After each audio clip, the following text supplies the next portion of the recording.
What's going on, Flix Talkers? Welcome back to another reaction video. This time, The Twilight Zone. We're starting off with 1959's Season 1. Now, believe it or not, I've never seen a single episode, at least a full episode, maybe clips through my growing up years here and there, but once again, never a full episode. So we are starting with Episode 1, Season 1, entitled, Where is Everybody? So you guys let me know your thoughts along the way. Are you guys excited that I'm finally tackling this series? And you guys let me know some of your favorite episodes from the Twilight Zone. So without further ado, because I know nothing and the less I know the better, so you guys get my genuine and honest thoughts along the way. But before we do, make sure to hit that big thumbs up to support the channel and consider subscribing today for more reactions like this, movie reviews, live streams, and movie news here on the channel. Alright guys, so without further ado, Episode 1, Season 1 of The Twilight Zone.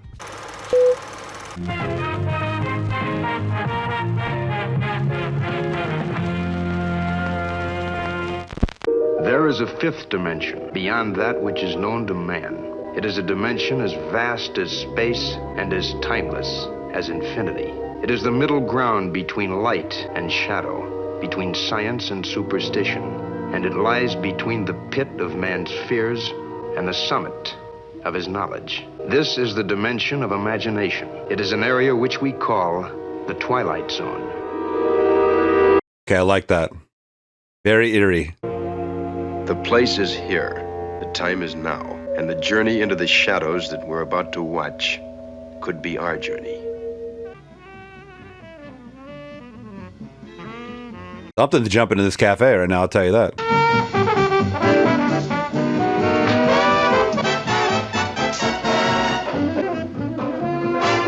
Say, I noticed there's a town just up the road. What's the name of it? Customer. Hey, got a customer out front. Ooh, that's even more creepy. Have an egg.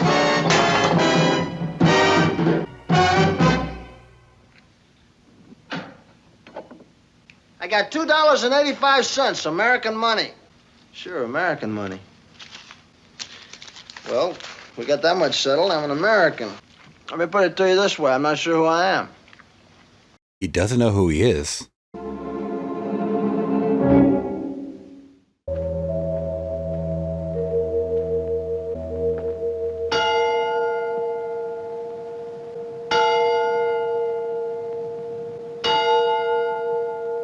God, I just rewatched Carnival of Souls, guys, from 1962. Very reminiscent, just with the desolate towns, the emptiness, the void, right, of people. It's always scary. And you don't got to do much. You just get rid of everybody. Just leave everything just standing. One person remains, and it's just creepiness, at least for me.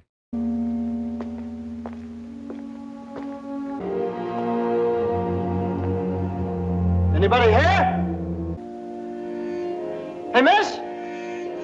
Look, I don't want you to think I'm nuts or anything. It's nothing like that. It's just that I don't seem to remember who I am. Well, I didn't exactly wake up. I just found myself out on that road walking. That's scary. Look, I really don't want you to be frightened or anything, but I was wondering if there's a doctor or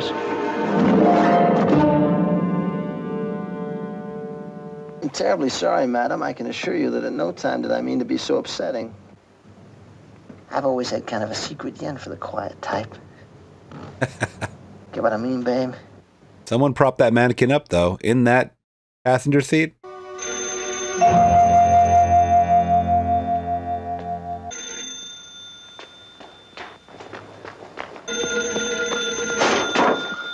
Hello?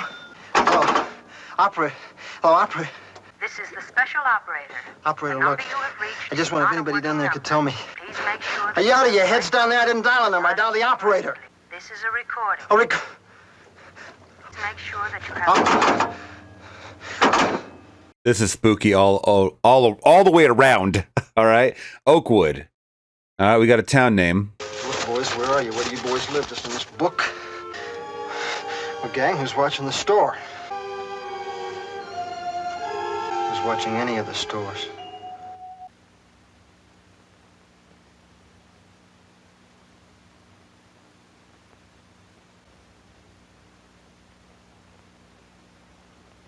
I love that 360 pan right now. That was pretty cool. That was a pretty cool effect for the late 50s, I think. All right, who's the wise guy who locked the door? It's a great gag. This is an absolutely hysterical town, and I'm growing very fond of it. Yeah, when are you going to realize no one is there?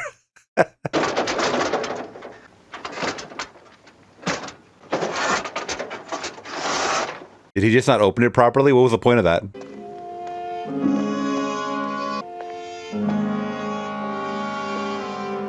I wish I could shake that crazy feeling of being watched. Calling all cars, calling all cars. Unknown man walking around police stations. I'd probably do that too. Oh, wow. Lit stogie. And I mean, that coffee was piping hot too. Someone made some pies. How did they all vanish at once? This the rapture?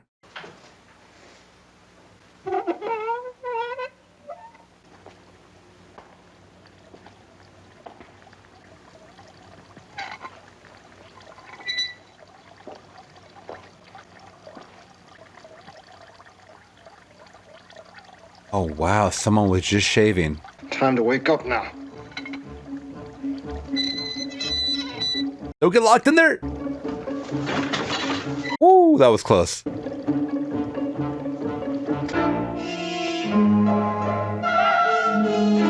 Okay. So it seems like this town is trying to trap him. He almost got trapped in that telephone booth, also in that jail. Where's everybody?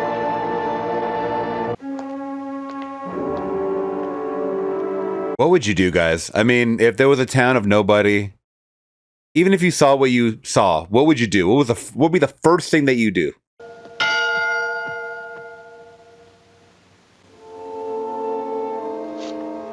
I don't believe those things are automatic. I think someone's ringing that bell manually.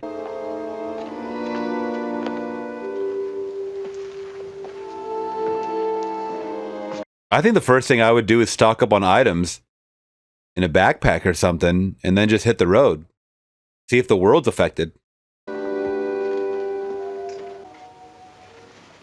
I'm sorry, old buddy, I don't recollect the name. The face is vaguely familiar, but the name escapes me. I'm in the middle of a nightmare I can't wake up from. And you're part of it. I just remembered something. You remember Scrooge, old buddy, Ebenezer Scrooge? That's what he said to that ghost, Jacob Marley. He said, you may be an undigested bit of beef, a crumb of cheese, a blot of mustard, a fragment of an undone potato. But there's more of gravy than of grave about you. You see, that's what you are. You're what I had for dinner last night. You must be. But now I've had it, I'd like to wake up. If I can't wake up, at least I'd like to find somebody to talk to. Well, I must be a very imaginative guy. Nobody in the whole bloody world can have a dream as complete as mine. That is true. When you wake up from a dream, you don't remember 100% the details. Ooh, that's creepy. The last man on Earth.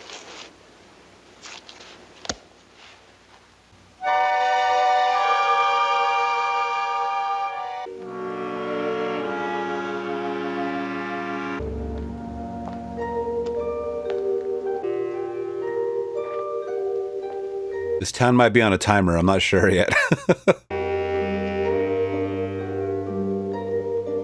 Air Force. Air Force. Air Force. I'm Air Force. Air Force. I'm in the Air Force. I'm in the Air Force. Hey, I'm in the Air Force. Yeah, no one cares. No one's I'm there. in the Air Force. Hey, everybody, I'm in the Air Force. Air Force, what does that mean? Was there a bomb? That must have been it, a bomb. But if there was a bomb, everything would be destroyed and...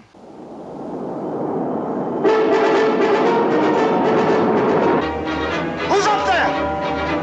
Who's running the pictures? Hey! Who's up there? Who's in here?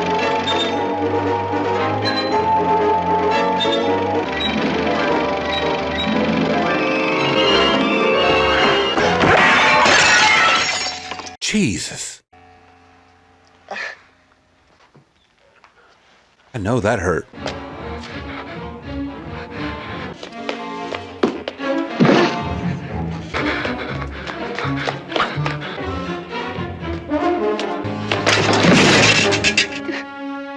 You're not blind. Get it together, man.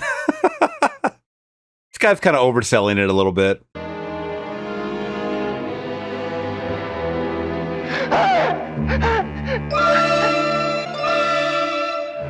Help me.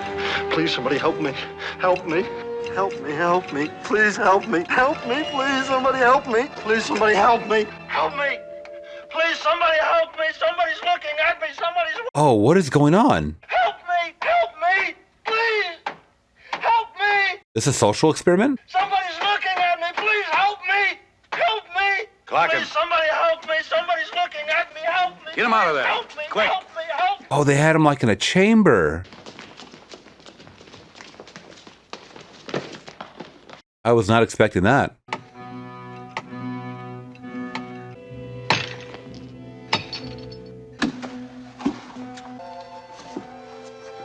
Sergeant. He's all right, sir. Delusions, I think. He's coming out of it now. Did you get all the data recorded? Yes, sir, every bit of it. 484 hours, 36 minutes. I want to have a look at all the data as soon as it's compiled. The press, sir. Oh, yes, Do you consider this a success, sir? very much so. The man was confined alone in a box for something in the neighborhood of 484 hours. That's roughly equivalent to a trip to the moon, several orbits, and return. What? This was a simulated trip to the moon, is that right, General? For all intent and purpose, yes. What happened to him toward the end, General, before he pushed that button or whatever? What happened to him is that he cracked. Delusions of some kind, we assume. If any one of you were confined in a box 5 feet square for 2.5 weeks, all by your lonesome without hearing a human voice other than your own, I'll give you especially good odds that your imagination would run away with you too, such as his obviously did. Detail? What was the point of all this? What was the matter with me, Doc? Just off my rocker, huh? Just a kind of a nightmare that your mind manufactured for you. You see, we can feed the stomach with concentrates. We can supply microfilm for reading, recreation, even movies of a sort. We can pump oxygen in and waste material out. But there's one thing we can't simulate. Man's hunger for companionship. The barrier of loneliness. Next time it won't be just a box and a hanger, will it? No, Mike. Next time you'll really be alone. Oh, wow. Like I had said, the loneliness, the quiet, the void. Hey, don't go away up there. Next time it won't be a dream or a nightmare. We'll be up there in a little while. Up there in the vastness of space, in the void that is sky. Up there is an enemy known as isolation. Yeah. It sits there in the stars waiting, waiting with the patience of eons in the Twilight Zone. Yo, that was nuts. And I will be watching the second episode, guys. We go talk. Ooh, this is spooky. I like that. I like that spooky credit scene. All right, so I've always been a fan of short stories or short, movies, shorts, So that's why I'm so glad that I'm starting, to watch these and appreciate them a little more, ingest them, as I do watch older movies. So this is from 1959 once again. So let's talk a little bit about episode 1 before we get into episode 2. All right, Flix Talkers, once again, episode 1 of season 1, The Twilight Zone, entitled Where Is Everybody? I actually really, really like that one. When we find out that it's pretty much training to go to the moon because isolation is a thing, obviously, when you're traveling, 400 plus hours, and then you're going to the moon, and this is, or at least they're training to go to the moon, and missions of this sort, right? You have to prepare. So these chambers are definitely necessary. Now, I like the way it all played out. He felt like he was in a town by himself, yet things were still going on. They were going a little haywire. The lights were going on. The movie theater started playing.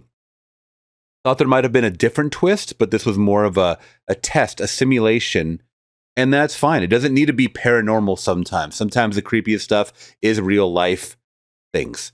And I had a good time with this one. I did think the lead actor did oversell it a bit. Sometimes it can get a little wacky where things don't feel natural. They feel just more scripted. And, I know acting from yesteryear, 50s, was a lot different. And it was very, pronounced and just reading off of a paper and whatnot. Now it's a little more fluid because obviously we want things to be a little more off the cuff and authentic, right? Either way, I had a good time with that episode. I'm not going to rate these at all, really. I'm just going to tell you guys what I thought, my enjoyment level, and I had a good time with this one. Once again, other than the acting, a little bit too much for me, a little too hammed up. So that being said, guys, you let me know your thoughts. I'm going to jump into the second episode called One for the Angels. It is episode 2 of season 1, The Twilight Zone. Make sure to hit that big thumbs up. Consider subscribing today. Let's get into it.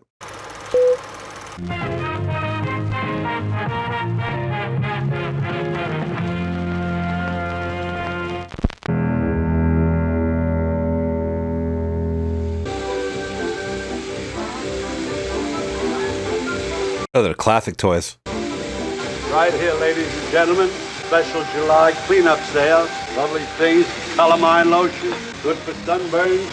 How about binoculars? Street scene, summer. Man on a sidewalk named Lou Bookman, age 60-ish. Occupation, pitchman. Lou Bookman, a fixture of the summer. A rather minor component to a hot July. A nondescript, commonplace little man whose life is a treadmill built out of sidewalks. And in just a moment, Lou Bookman will have to concern himself with survival. Because as of 3 o'clock this hot July afternoon, he'll be stalked by Mr. Death. Oh, okay. We got a nice introduction there. I was going to ask too. The dead of July, he said. Dead of summer. Yet everybody's layered up to the T. That's the one thing, is that fashion stayed fashionable. It doesn't matter how hot or cold it was, right? Oh, here, have some candy. Okay, Lou is for the kids. All right. What are you selling today, Lou? Toys, Lou? I'll show you what I was selling. There's one for you. Thanks, Lou. Here's one for you, Ricky. Thanks, Lou. The Lou Bookman Social and Ice Cream Hour takes place right after supper. Don't forget. Bye, Lou. Goodbye. Bye, Lou. Don't forget the ice cream now. Don't forget the ice cream now.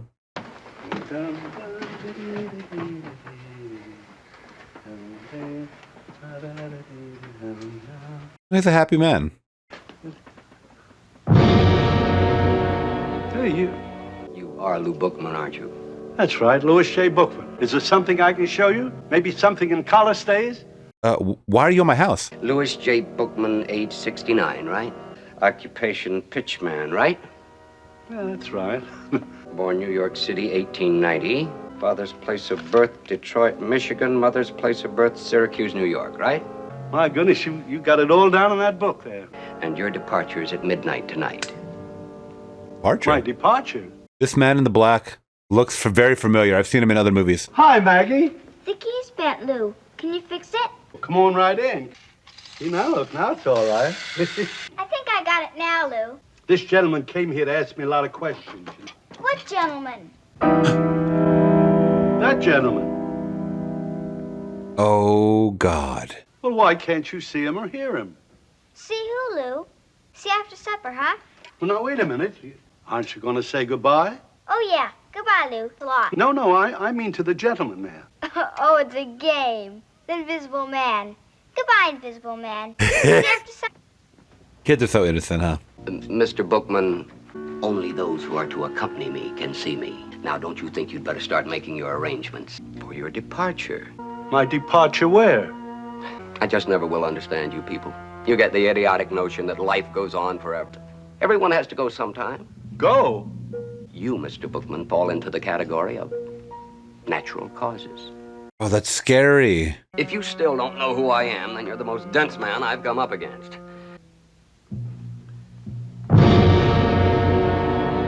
Oh, that is a cool effect. Your death.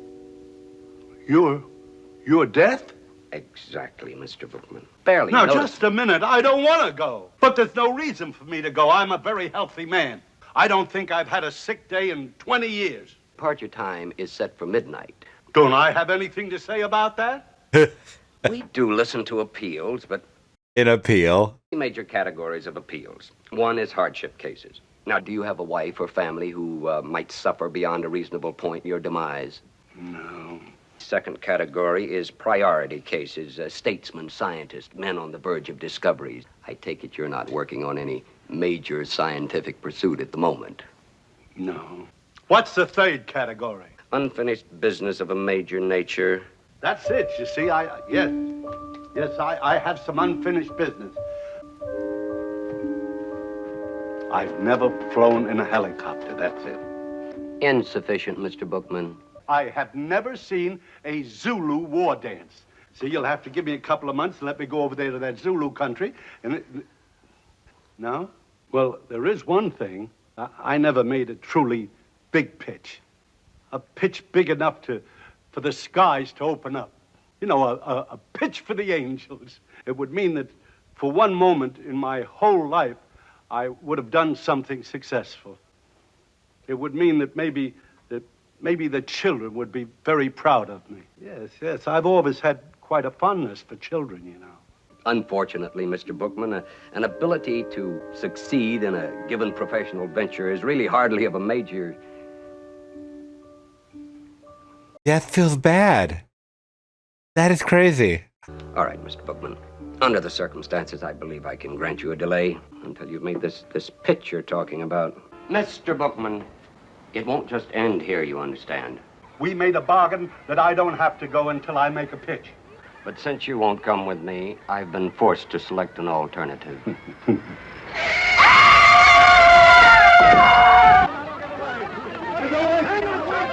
Oh my God. Oh, I was thinking it was one of the children. Oh no. I swear to you, I never had no chance to stop at all. That is terrible. Get an ambulance. I'll go. What? It's gonna be all right, darling. Hi, Lou. Hello, sweetheart. Death was gonna take her. Lou, who's that man? She could see him now.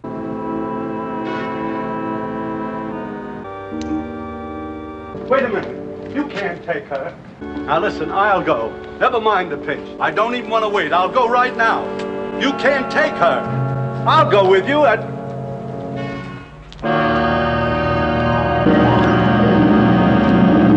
Oh, that is so sad and scary. So far, I really like this episode a lot. Lou. Hey, Doctor, think you'll live, Doctor? How's Maggie? I can't tell. Doctor? She's a very sick little girl, but we'll know soon. She should hit a crisis by midnight. By midnight. I think by then. He won't come in. I won't let him come in.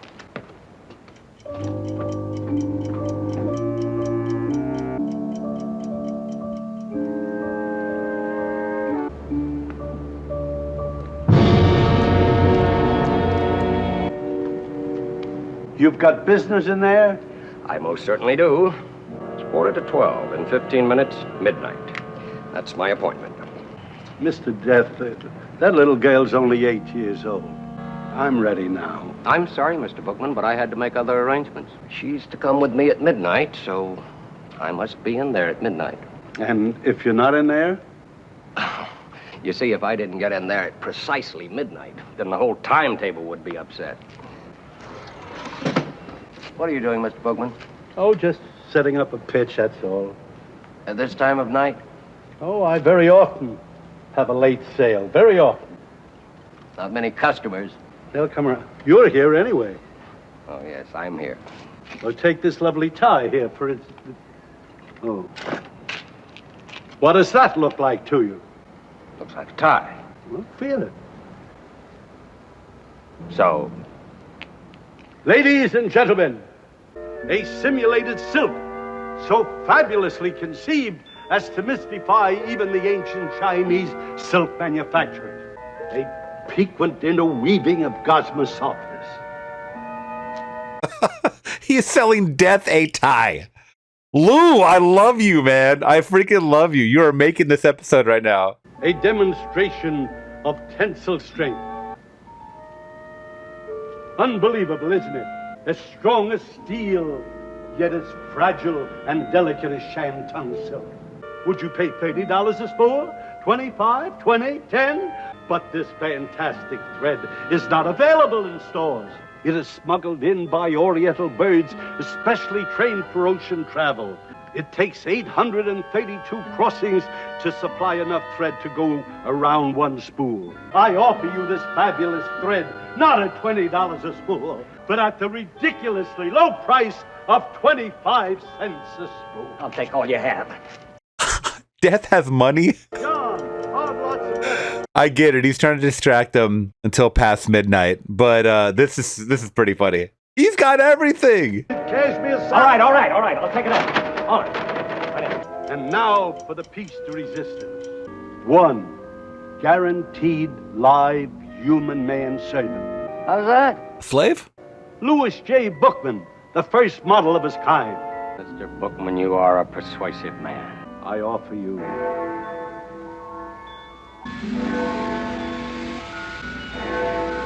It's midnight. It's midnight and I've missed my appointment. She'll be all right. She just needs a lot of rest now. She's all right. 1 minute past 12, Mr. Bookman, and you made me miss my appointment. Thank God. Most persuasive pitch, Mr. Bookman. Quite a pitch. Very effective. The best I've ever done. It's a kind of a pitch I always wanted to make. A pitch so big that the sky would open up. Pitch for the Angels. That's right, a pitch for the Angels. He did it. Well, I guess it's time for me now. As per our agreement. I'm ready. After you, Mr. Bookman. Wow, this Excuse me, I forgot something. I'll be back in a minute. Lou is so noble. He wanted to save that young girl. You never know who might need something up there. Up there? Up there, Mr. Bookman. You made it. Wow, and he's going to heaven. Save the girl. Louis for the kids. But throughout his life, a man beloved by the children.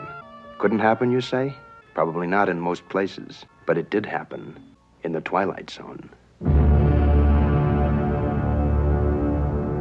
Okay, I was really feeling that episode right there, like 1,000 times more than the first one. Next week, we invite you to take a walk down a western frontier street at the elbow of a doomed gunman whose salvation lies in nothing less than a magic potion and a Colt 45. Mr. Dan Duryea stars in Mr. Denton on Doomsday. Next week on the Twilight Zone. Okay, can't wait to watch that one. And thus ends, guys, the first 2 episodes that I checked out. The Twilight Zone 1959, Season 1, Episode 1 and 2. So let's talk about this one, and I will bid you fair adieu. One for the Angels. Wow, that one was awesome. It was awesome in the sense that it amped up from the first episode. The first episode, it was creepy in nature. You wanted to figure out what was going on by the end. For this episode, One for the Angels, once again, we got introduced to a very, very loving, wholesome man, a very sweet man, Lou, that was on the brink of death. He didn't know, but natural causes were about to catch his ass, and death was about to take his ass as well. So it was interesting to see how this was displayed. Death was just someone in a black suit. By the way, I know that actor. I've seen him in movies. Please drop it in the comments down below. I think this one it just had me because Lou was so charismatic. And once again, he was so loving. And he did what it took as a pitchman to save the little girl. I don't know if she had a name, but the little girl that was 8 years old on the brink of her death as well. I thought it was interesting how he kind of played death, so to speak. Sold him a bunch of items that he didn't need, obviously. But it was just one of those things where the actor will sell you on an episode, and he absolutely did. And I like this one a lot because it deals with death. It deals with something that we think about on a daily basis. Most of us, it's just an instinctual thing. We try not to, but we can't help, based on what we see in the news, crime around town, health concerns in the family, whatever have you. We always think about death, right? Instead of living our life to the fullest, we constantly think about death. So I thought it was a good representation in that, 25-minute episode, whatever it was, to show that, convey it. I got it, and I understood what kind of person Lou was. And Lou at the end was like, damn it, I'm ready to go. And where am I going? I'm going up there. Okay, so at least you know where you're going, Lou. I had a great time with this first couple of episodes, guys, if I'm being completely honest.